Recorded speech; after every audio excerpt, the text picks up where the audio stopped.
ज़िले कामारेड्डी में ईद उल फितर आज पीर को खुशी और अकीदत के साथ मनाया गया। ईद के मौके पर मुसलमान देहात के मुज़ाफ़ात में ईदगाहों में एक जगह जमा होकर ईद की खुसूसी नमाज बाजमात अदा की। जो लोग ईदगाहों में नहीं जा सके और बुजुर्ग मुतालिका देहात की मसाजिद में ईद की खुसूसी नमाज अदा की गई।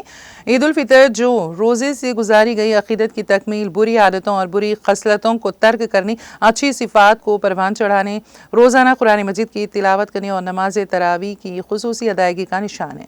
सुबह से ही हर मुसलमान के घर को त्योहार की खुशी से भरना शुरू हो गया है। नए कपड़े पहनकर, मुख्तलिफ मसाले जात, आंखों पर सुरमा लगाकर और सर पर टोपी पहनकर तमाम मुसलमान इज्तिमाई नमाज के लिए ईदगाहों में जाते नजर आए हैं और ईद उल फितर की खुसूसी नमाज अदा की गई। इस मौके पर एलारेडी हल्के के एमएलए मदन मोहन राव ने ईदगाह पहुंचकर खिताब किया। एमएलए ने अल्लाह से दुआ की है कि वो तमाम इंसानियत पर रहम करें, सबको खुश और राजी रखें, सबकी मुश्किलात दूर करें, सबको जहन्नुम से निजात दें और सबको जन्नत अता फरमाएं। नमाज के बाद बिला तफरीक जात पात और मजहब सबको ईद की मुबारकबाद दी गई।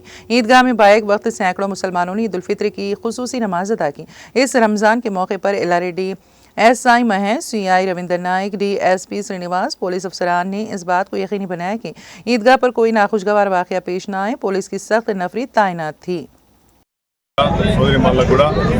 రంజాన్ శుభాకాంక్షలు మరి ఈరోజు ఈద్ ముబారక్ అందరికి కూడా అల్లా ప్రార్థన ఉండి ప్రతి ఒక్కరు కూడా మంచి జరగాలని చెప్పేసి ఎల్లారెడ్డి నియోజకవర్గ ప్రజలకి ప్రత్యేకంగా ఎల్లారెడ్డి టౌన్ ప్రజలందరికీ కూడా మనస్ఫూర్తిగా కోరుకుంటున్నాను। मुस्लिम भाइयों बहनों, आपका ईद मुबारक। हमारा अल्लाह का दुआ आपके साथ है, हमारा साथ है।